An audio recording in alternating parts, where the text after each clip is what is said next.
Hi everyone, and thank you for joining us today. Welcome to the Northern Institute's Social and Policy Research Platter, celebrating CDU's Research Week 2020. My name is Katrina Britnell and I'm the Partnerships Coordinator for Northern Institute. Firstly, I would like to begin by acknowledging the traditional custodians of the land on which we meet today. For us at Northern Institute in Darwin, it is the Larrakia we pay our respects to, and we pay our respects to their elders past, present and emerging. And I extend that respect to Aboriginal and Torres Strait Islander peoples joining us online today. Welcome.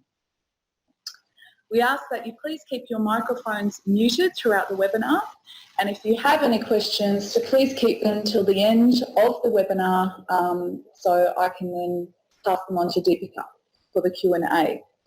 So without further ado, I'd like to introduce Dr Deepika Mathur, and she is based in Alice Springs, Northern Institute at the Alice Springs CDU campus, and I would like to ask her to start presenting her research today. Hi Deepika.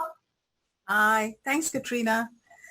So, can I start with also acknowledging the traditional owners of the land on which we are all meeting, and pay my respects to elders past, present and emerging. Now, before I start talking about the research project on solar waste that we have been conducting for a year, I just want to tell you a little story about why we started working on this. So it was about a couple of years back when I was presenting at a waste symposium in Darwin, that the waste manager from one of the regional councils came up and said, look, recently a contractor came to me with 800 solar panels and asked me to accept them in the landfill. And she says she couldn't because she didn't know what to do with them. And then the contractor went away and nobody knows what happened to those 800 panels.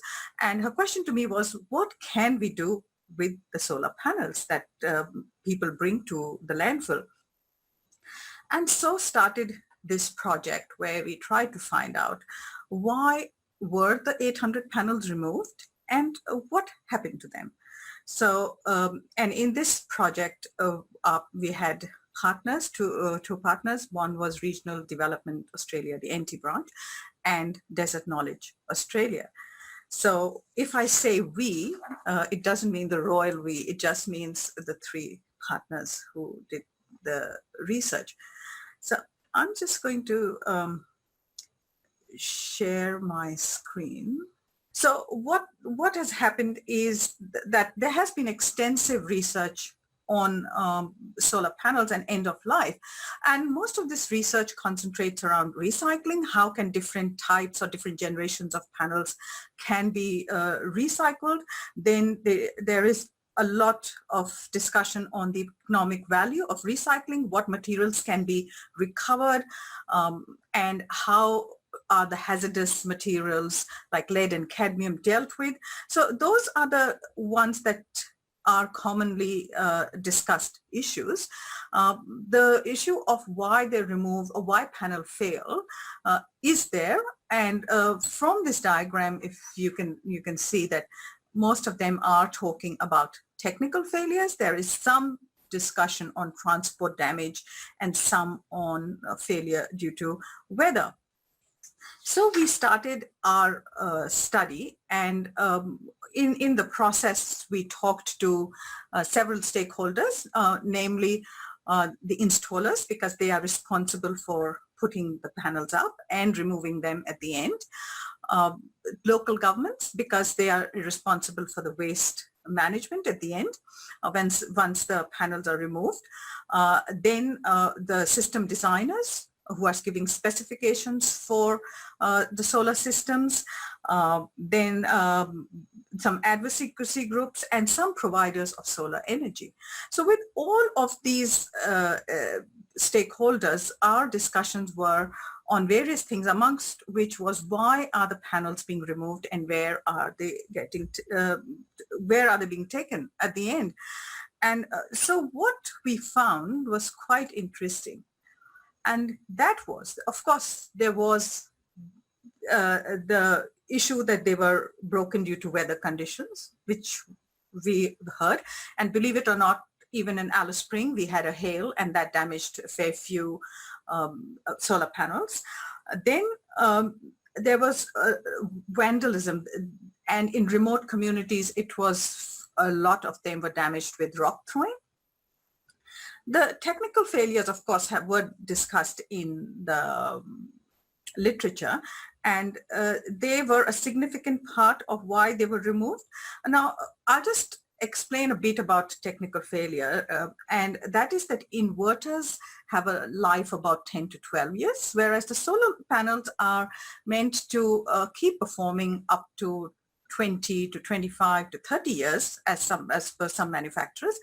And even at that point, they are still meant to be performing at 82% capacity. But the warranty that is given is again for 10 years or 12 years, and that is the manufacturer's warranty. If anything fails, then they will replace it. So they should be performing up to 25 years with a slight drop in efficiency. But what we saw that when people were changing their inverters after 10 to 12 years, several consumers were taking advantage of this to convert and upgrade to a whole new system. And this got them government rebates, a fresh warranty, and a newer and cheaper system.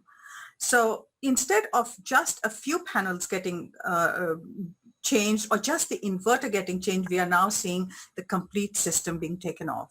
So similar thing was found with roof renovations, and rather than just taking them down, storing them and reinstalling them at the end, they were just replaced with a whole new system.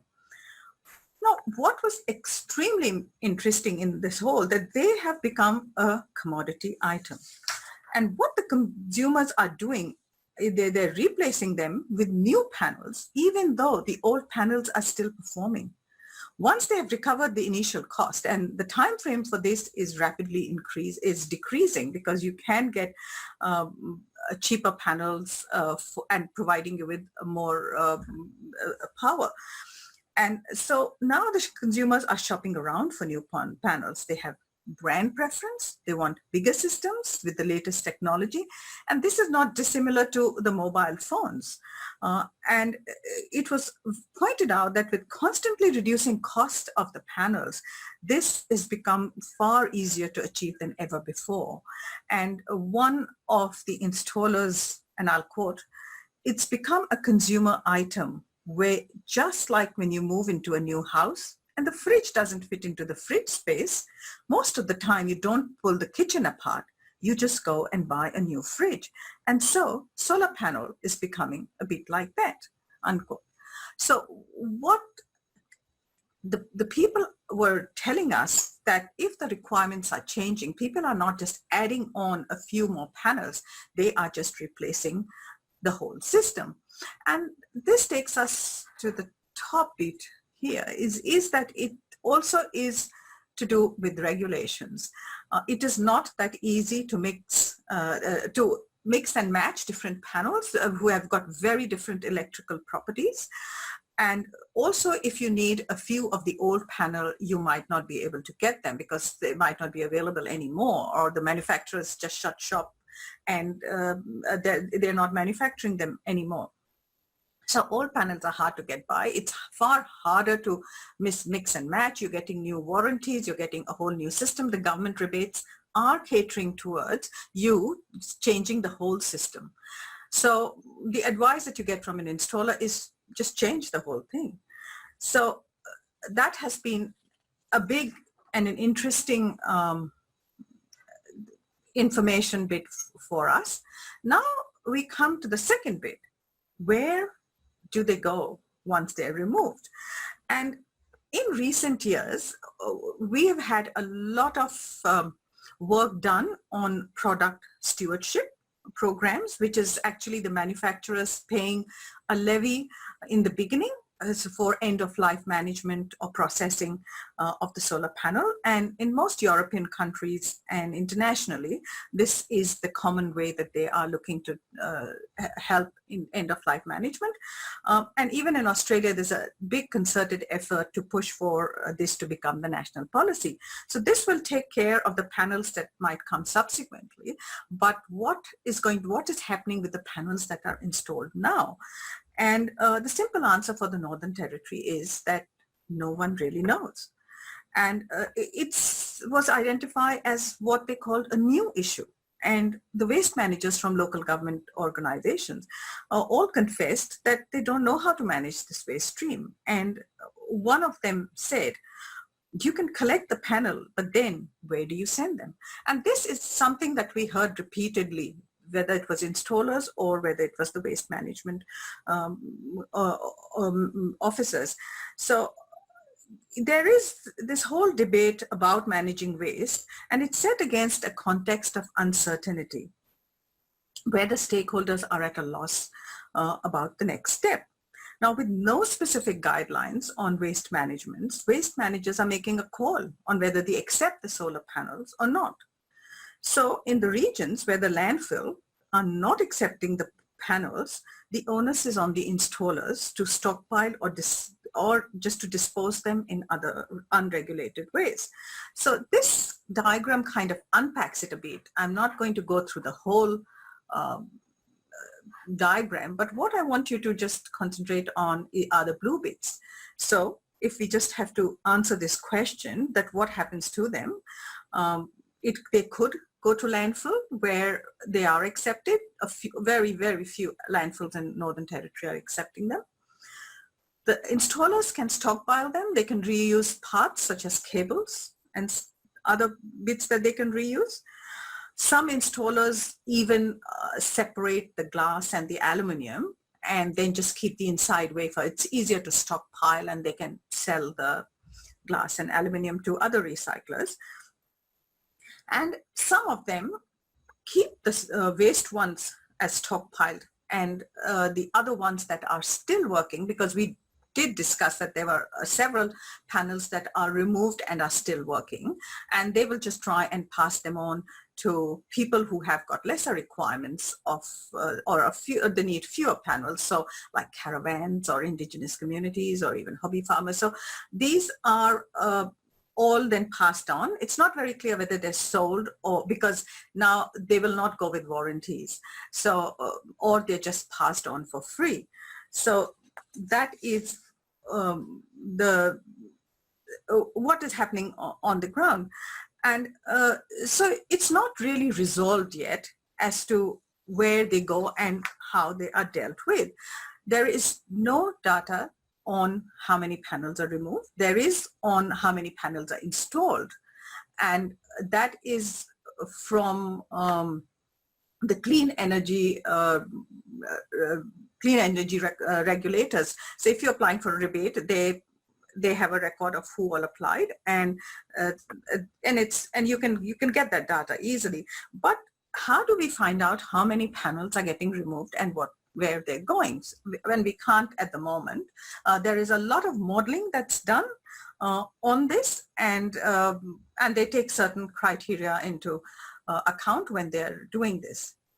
So why is this significant, how many are removed and why they're removed? Now, this is important because people are replacing panels when they're still working. And they might not be as efficient, but they are working. So when we calculate waste volumes for panels on the basis of an average of 25 years, they're actually getting taken off much earlier. So this does impact the way that we model the waste studies, and we might have to add a few more variables to the study. It also tells us that we need to take into account that there's a policy vacuum in this, and a clear disconnect between the current push to encourage renewables and the uptake of solar systems. We have roadmap to renewables there, and an absence of any clear policy regarding the management of solar waste. So it's almost you think you're doing the right thing, and you are doing the right thing by installing solar, but we're just not including that there is a waste associated with it. Another issue that we found is that the remote regions are not really dealt with when we look at solutions for waste. Most often people just say we can recycle them, but it's extremely difficult for panels to be collected, transported to recycling centers. The transport costs, the emissions, they are enormous in these situations, and the volumes are very small. So we do have to look at other ways, and very, very context-specific ways of dealing with, which we are not doing at the moment. So when we talk about product stewardship for Australia, we just assume that it's a homogeneous mix. That what works for Sydney is going to work for Catherine or Alice Spring, and it's really not. And the last bit that I would like to highlight is that we are putting too much emphasis on recycling. We assume that we can use things as in other things, and then at the end of their life we can just recycle them, and that is kind of difficult in certain cases. So now what can we do? It's not doom and gloom. We can have a clear connection between policies that are looking to that are for renewable energy, and connect them with the waste ones. And not only that, you need to have very clear and unambiguous policy and regulations which tell all the stakeholders where the collection points are, how they can be transported, give them options, give them information, how they can be stockpiled, because at the moment it's happening in a very, very unregulated way. And how they need to be disposed. Can they be sent to recyclers? But the recyclers are interstate. So how do we manage that part? So we need to have clear guidelines on all of this for all the stakeholders, so they know what to do, what is the next step. Now again, achieving economies of scale is going to be difficult for regional and remote areas. So we have to have solutions that are far more context specific. Now it could be things like mobile recycling or separation units, or just having storage in several places within the territory, and finding a system, transport and collection system. They could be with the landfill, the storage facilities. I mean, there are ways and means to do it, but we just have to make sure that we are addressing that issue. Now, what I also mentioned was that these panels are getting removed far before their end of life, or end of their working life, I should say. Now, what that does is that our calculations that we have said that the major waste volumes are going to start from 2040, that can actually be pulled to 2025. And so we just need to start looking at other ways, because the amount of panels that we have in the territory, we did a study of that too. It clearly showed that we do not have the volumes for effective recycling or economic recovery of materials from that recycling at the moment. So can we think of other options? What can we do? Why are we relying only on recycling? Yes, the bulk of it can be recycled, but can we look at other things such as reuse? Can we look at secondhand markets? Can we look at online markets for that, which is already a popular solution in the US and in some European countries? And another way to look at it, can we design them so that they can be easily dismantled for recycling or just for repair? And one of the interviewees mentioned that panels are not made to be unmade. So is that an option? Can we go the design way? So what I might sum up is with that there are ways to address the end of life. What we started was, why are they removed and where do they go? The findings did uncover that there are several social and economic reasons which were not discussed before as reasons why they are removed, and that is important. And as the answer to where do they go? Unfortunately, at the moment, to the landfill, or they are stockpiled somewhere, unfortunately. Thank you very much for listening, and I'm happy to take any questions. on that. Thank you, Deepika. That was really interesting. I have one question for you, actually. So, have your findings? Has someone at the NT government looked into this, or is there the environmental minister, or? What I should have mentioned, that it was funded by NT government. So Right. by their environment division. So they have the copy of the report, and they are quite keen. The problem is that people are very keen to do something with it, but if there is, even if the government needs to know what they can specify. So if there is no recycling happening in NT, they can't say we need to recycle because it's not happening. So it is a very difficult question of it's a catch-22 situation. Do we set up a recycling center even though we don't have the volumes for it to be working? Or do we just let the panels be where they are? So it has to be at a state level, this decision, and that's why our report was meant to be helping them with the information, how many are there and what can we do? So, or at least tell us what we can't do. Which is, you can't just let them be and just be discarded anywhere in the environment. Yes. Well, I'd be very interested to know where the 800 solar panels that turned up at Alice Springs dump went to.